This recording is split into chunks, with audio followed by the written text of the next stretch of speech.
PDF आप चाहते हैं तो वीडियो को डिस्क्रिप्शन बॉक्स में लिंक है, वहां से आप पीडीएफ डाउनलोड कर सकते हैं। फ्रेंड्स, जल्दी से आप वीडियो को फटाफट लाइक और सब्सक्राइब कर लीजिए। अब आज हम लोग करने वाले हैं 20 मोस्ट इम्पॉर्टेंट जीके, जिसमें प्रीवियस ईयर आधारित पूछे हुए सभी क्वेश्चन होंगे। और ये फ्रेंड्स क्वेश्चन मैंने सभी क्वेश्चन सेलेक्टेड और अच्छे लेवल के लिए हैं। तो फ्रेंड्स, जल्दी से आप, यदि आपको इस क्वेश्चन का आंसर मालूम है तो आप कमेंट बॉक्स में कीजिए, और नहीं मालूम है तो आप वीडियो को पूरी वीडियो के अंत तक बने रहें। और चलिए क्वेश्चन को स्टार्ट करते हैं। तो फ्रेंड्स, पहला क्वेश्चन ये रहा कि मानव द्वारा सर्वप्रथम किस धातु का प्रयोग किया गया है। मानव द्वारा सर्वप्रथम किस धातु का प्रयोग किया गया है। तो मानव द्वारा सर्वप्रथम किस धातु का प्रयोग किया गया है, तो इस क्वेश्चन का B answer is the correct हो जाएगा, तांबा। तांबा का जो है मानव द्वारा सर्वप्रथम धातु का प्रयोग किया गया है। फ्रेंड्स, धातुओं के उपयोग का न्यू जो नवपाषाण युग के अंत में शुरू हुआ था। सर्वप्रथम उपयोग की जाने वाले धातु तांबा थी। जो भारतीय इतिहास में जिन संस्कृतियों ने पत्थर और तांबे का एक साथ उपयोग शुरू किया, उन्हें तांबार भाषाणिक संस्कृत भी कहते हैं, जो कि मोस्ट इम्पॉर्टेंट है आपके एग्जाम पॉइंट से। और फ्रेंड्स, ये क्वेश्चन बार बार पूछ लिया जाता है। अगला क्वेश्चन आते हैं। अगला क्वेश्चन है फ्रेंड्स कि दीवान ए अमीर कोही विभाग की स्थापना किस सुल्तान ने की थी।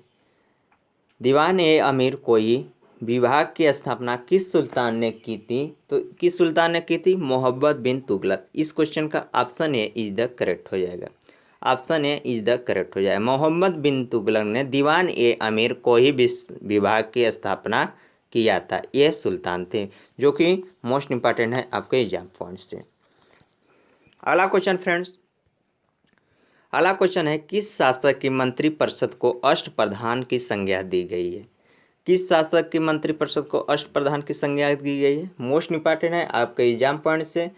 तो शिवाजी, शिवाजी को शासक के मंत्रिपरिषद के अष्टप्रधान की संज्ञा दी गई थी। तो शिवाजी, तो मराठा फ्रेंड्स, जो शिवाजी थे, ये मराठा शासक शिवाजी के शासन में केंद्र में 8 मंत्रियों की परिषद थी, जिसमें अष्टप्रधान कहा जाता है। इन मंत्रियों की परिषद में सचिवों के समान स्थिति थी। ये 8 पद हैं। पेशवा थे, कौन कौन है, पेशवा, और एक अमात्य, वाक्यान्वीस, कौन थे, वाक्यान्वीस, और एक फ्रेंड्स के चिरनीस, और एक सेनापति हुआ करते थे, कौन, सेनापति, और एक दबीर, और पंडित राव और न्यायाधीश। ये 8 पेशवा जो हुए थे, पंडित राव और न्यायाधीश। फ्रेंड्स, ये 8 जो हैं, ये मंत्रिपरिषद के अष्टप्रधान इन्हीं को कहा जाता था, जिसका संज्ञा शिवाजी को दिया गया है, जिसमें पेशवा, अत्याद और वायकनीस और चिरनी और सेनापति और पंडित राव और न्यायाधीश हुआ करते थे। तो इस क्वेश्चन का ए आंसर इधर करेक्ट हो जाएगा। फ्रेंड्स, एक क्वेश्चन मोस्ट इंपॉर्टेंट क्वेश्चन है, और एक क्वेश्चन बार बार प्रीवियस ईयर में पूछा जाता है। अगला क्वेश्चन फ्रेंड्स, अगला क्वेश्चन है कि सती प्रथा का अंत तथा ठगी प्रथा का समाप्त करने का श्रेय किसको दिया जाता है। किस जनरल को सती प्रथा का अंत और ठगी प्रथा का समाप्त करने का श्रेय दिया जाता है, किसको दिया जाता है। तो Lord William Bentinck. Option D is the correct हो जाएगा। लॉर्ड विलियम बेंटिंक को सती प्रथा का अंत और ठगी प्रथा का समाप्त करने का श्रेय दिया जाता है। मोस्ट इंपॉर्टेंट है आपके एग्जाम पॉइंट से। इस क्वेश्चन का D answer is the correct हो जाएगा। फ्रेंड्स, अगला क्वेश्चन है राज्यालय हड़प नीति निम्न में से किसके द्वारा लागू किया गया है। किसके द्वारा किया गया है। तो इस क्वेश्चन का C answer is the correct होगा, लॉर्ड डलहौजी। लॉर्ड डलहौजी द्वारा राज्यालय हड़प नीति द्वारा लागू किया गया है। तो फ्रेंड्स, यहाँ पर लॉर्ड डलहौजी की बात हुआ है।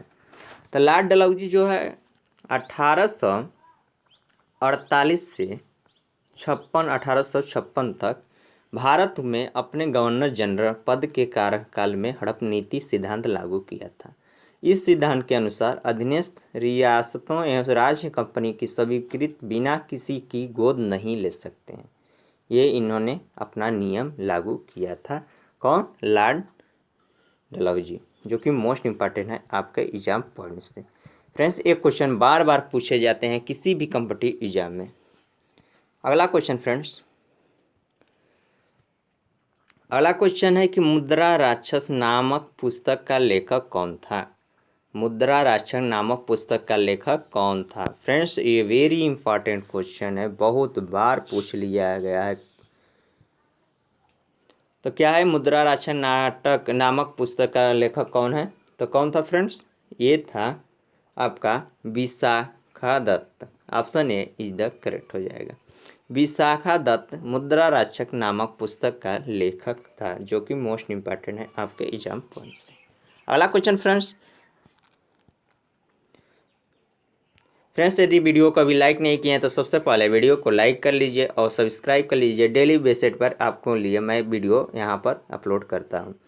अगला क्वेश्चन है कि कला की राजस्थानी और पहाड़ी शैलियाँ किसके लिए प्रसिद्ध हैं? जो कला की राजस्थानी और पहाड़ी शैलियाँ किसके लिए प्रसिद्ध है? किसके लिए प्रसिद्ध है फ्रेंड्स? तो चित्रकला के लिए। Option D is the correct हो जाएगा। चित्रकला के लिए राजस्थानी और पहाड़ी शैलियाँ प्रसिद्ध है, मोस्ट इम्पॉर्टेंट है आपके एग्जाम पॉइंट से।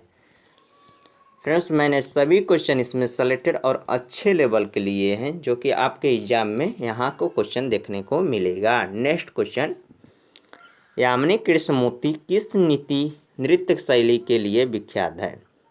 किसके लिए विख्यात है?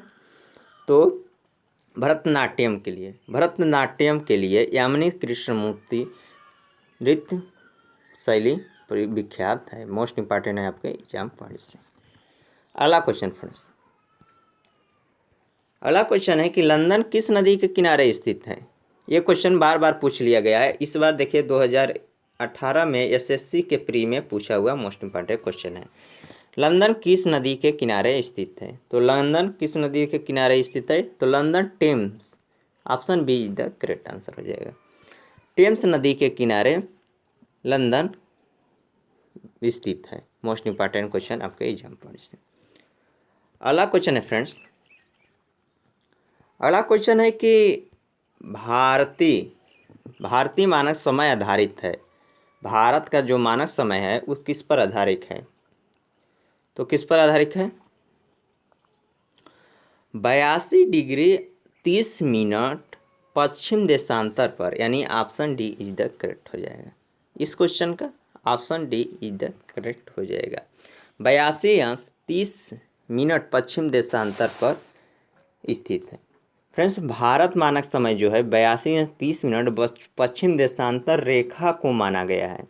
यह रेखा ग्रीनविच समय से 5 घंटा 30 मिनट आगे है। भारत की मानक समय रेखा 5 राज्यों उत्तर प्रदेश, मध्य प्रदेश, छत्तीसगढ़, उड़ीसा और आंध्र प्रदेश से गुजरती है।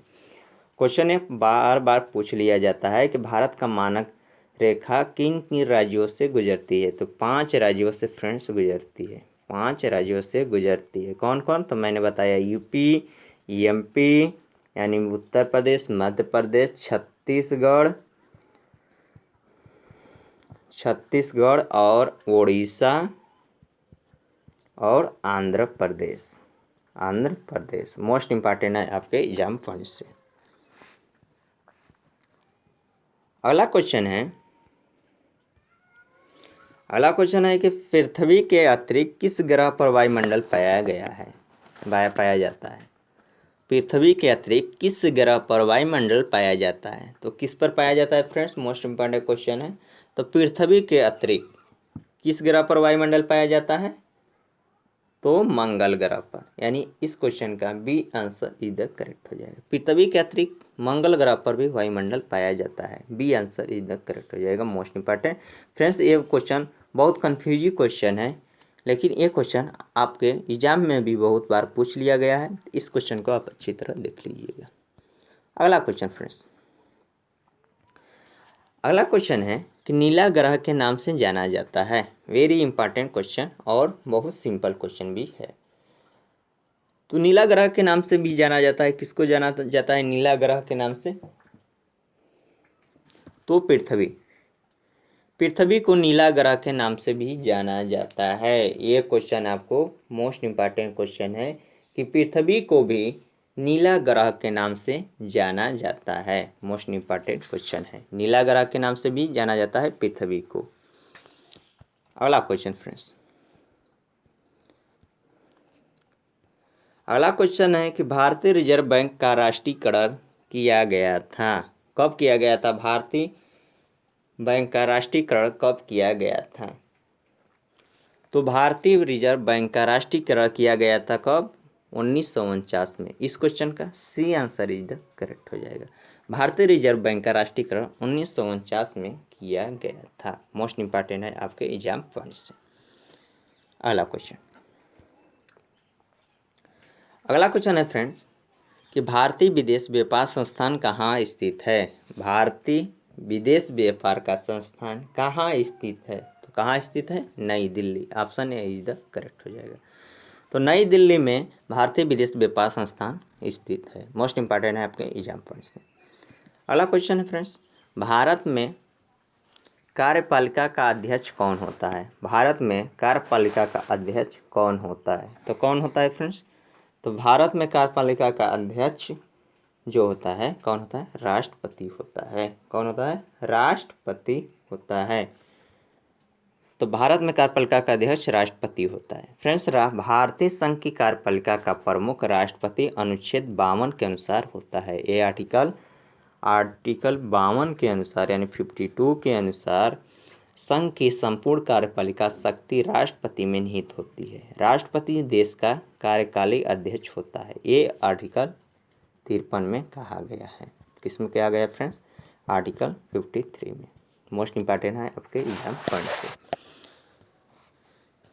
अगला क्वेश्चन फ्रेंड्स,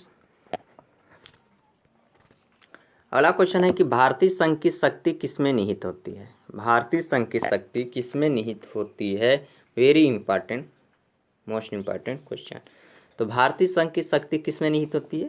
तो संसद में होती है। किसमें होती है? संसद में। Option A is the correct हो जाएगा। भारतीय संघ की शक्ति किसमें निहित होती है? तो संसद में। Option A is the correct हो जाएगा। मोस्ट इंपॉर्टेंट है आपके एग्जाम पॉइंट से। अगला क्वेश्चन फ्रेंड्स, अगला क्वेश्चन है व्यक्तिगत स्वतंत्रता के लिए निम्नलिखित में से कौन से रिट याचिका दायर की जा सकती है? कौन से रिट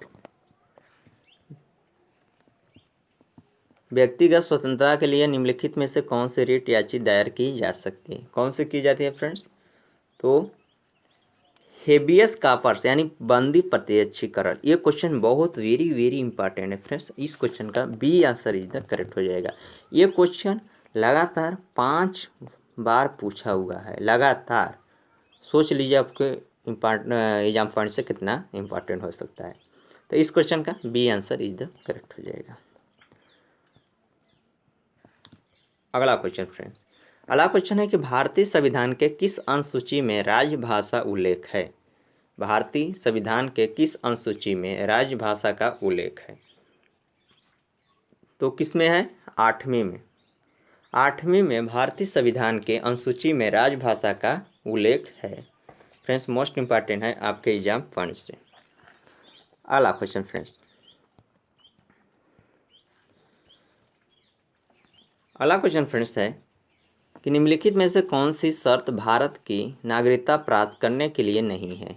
तो कौन सी है? देखिए, अंधविश्वास का भी शर्त है, वंशानुक्रम का भी शर्त है, पंजीकरण यानी रजिस्ट्रेशन का भी शर्त है, लेकिन संपत्ति स्वामित्व के लिए कोई शर्त नहीं है। तो इस क्वेश्चन का D answer is the correct हो जाएगा। मोस्ट इंपॉर्टेंट है आपके एग्जाम पॉइंट्स। फ्रेंड्स, आज के लास्ट क्वेश्चन और आपके लिए मोस्ट इंपॉर्टेंट क्वेश्चन है। आप इस क्वेश्चन का आंसर वीडियो को कमेंट बॉक्स में कमेंट करके बताइएगा। तो फ्रेंड्स, वीडियो कैसा लगा है? वीडियो को एक बार लाइक, शेयर और सब्सक्राइब, सबसे पहले आप वीडियो को सब्सक्राइब कर लीजिए, जिससे कि हम कोई भी वीडियो अपलोड करें तो आपके पास नोटिफिकेशन पहुंचता रहे। और फ्रेंड्स, अगर इस वीडियो का PDF आप वीडियो को डिस्क्रिप्शन बॉक्स से डाउनलोड कर सकते हैं। कोई भी का डाउट हो आप कमेंट बॉक्स में कमेंट कर सकते हैं।